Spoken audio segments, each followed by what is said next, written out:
Good morning. Happy Monday. The last 2 weeks, we discussed the question, where do novelists get their ideas? And last week,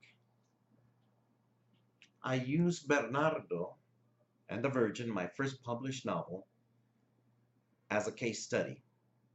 I'll continue to do so this week. Where we left off is you have a great idea, you have a seed, you're excited about your idea. Where do we go from there? Well, at that point, the novelist has to plunge into the heart of the story to be able to flesh it out. This involves either research or a lot of reflection.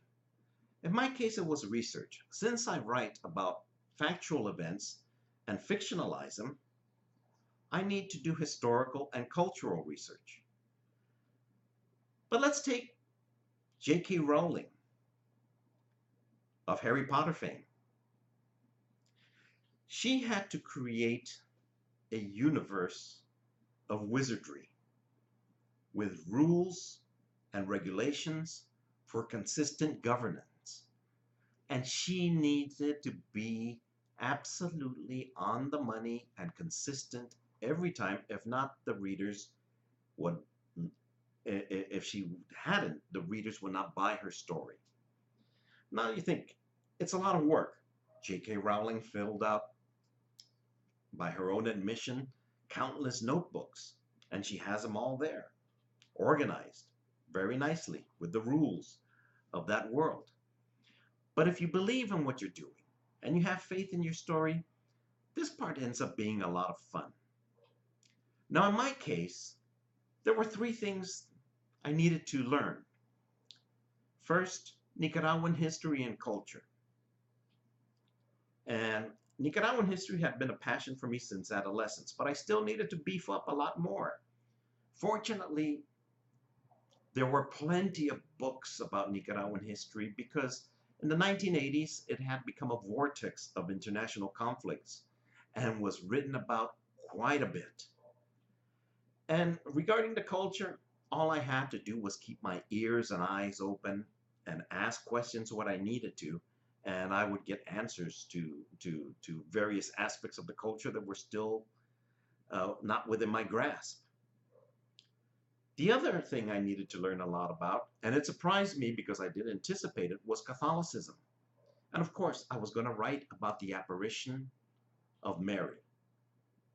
And this involved the rules and regulations of the Catholic Church. I was fortunate because at the time I was working in a Catholic university and I had colleagues who were gifted theologians, some of them former priests, who were more than happy to sit down with me and have discussions for hours about Catholic beliefs and the rules of these beliefs. It was a fascinating experience for me. And then I had to learn about Bernardo's life. Initially, that produced a lot of anxiety because I thought I could sit down with Bernardo about 6 times and get all the details of his life. And the first time I met with him, I said, please tell me about the first 10 years of your life. And after 3 hours, I hadn't learned a thing. Bernardo was not a linear thinker. He went all over the place. The same thing happened our second meeting. I was beginning to get concerned. I was beginning to think maybe I'd bitten off a little more than I could chew. But then I got a gift from heaven.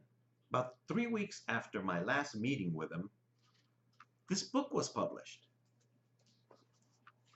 Guapa, Historia y Mensaje. The author, Father Jorge Solórzano. In it was about 85% of the knowledge I needed about Bernardo's life, the apparition, and the aftermath. It was all in here. It was my salvation. In learning about Bernardo and the apparition, I also needed to learn about Guapa. I needed to become intimate with the place and the people. So it was time for a few field trips. On May 8th, 2000, I went to Guapa for the 20th anniversary of the first apparition. It was kind of a magical experience to see thousands of faithful show up in this tiny town at the actual place of the apparition, to see the religious ceremony, to see the devotion, to see the faith, to listen to the stories, to perceive the colors. And for these type of field trips, do take a camera. Because later, if you're trying to describe something, you have it all there. All you need to do is bring up the photograph and you got it. So I ended up going 3 more times to Guapa after that, spent a total of about 3 weeks.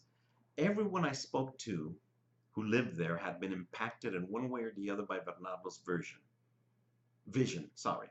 And whether they subscribed to it or not, it had changed their lives. And I spent a day with the parish priest at the time, Father Gregorio Raya, who was a wealth of knowledge and enthusiasm and a believer in her coming to Guapa. What was also great about going to Guapa, Guapa's located in the province of Chontales. And that's where my father's family is originally from. And many of the CDSs are still there. So I had quite a few family reunions with people I had not seen in years, and I got to hear their stories and learn a little bit about my family's heritage. So in the research stage, the way it's always happened for me is I get to live the story. I get to walk in the steps of my characters. I get to see things that my characters saw, smell things that they smelled, experience things that they experienced. And it all makes it into the book. My research, my experiences, the stories I heard, even my family stories made it into the novel. It all became part of a stew of information. So when does a novelist know that the research part has ended? Well, for me, it's a feeling. I feel like a ripe mango ready to be plucked from a tree. I am no longer interested in research. On the contrary, the story is oozing out of me, and emotionally, the only way to continue is to sit down and start writing. It's as simple as that. It's when there's no more room for input, it's time for output. So it's rather instinctual. There's no set way about it. So you have all the information you need. You're ripe. You're ready to explode. You're ready to start writing. Your question then becomes, where do I begin telling the story? In what order do I narrate it? That's what we'll talk about next week. We'll talk about structure, which is a crucial choice every novelist has to make. For those of you who have been commenting and sharing these videos, thank you from the bottom of my heart. If you enjoyed this one, please comment, share, and I'll see you next Monday. Hasta la próxima semana.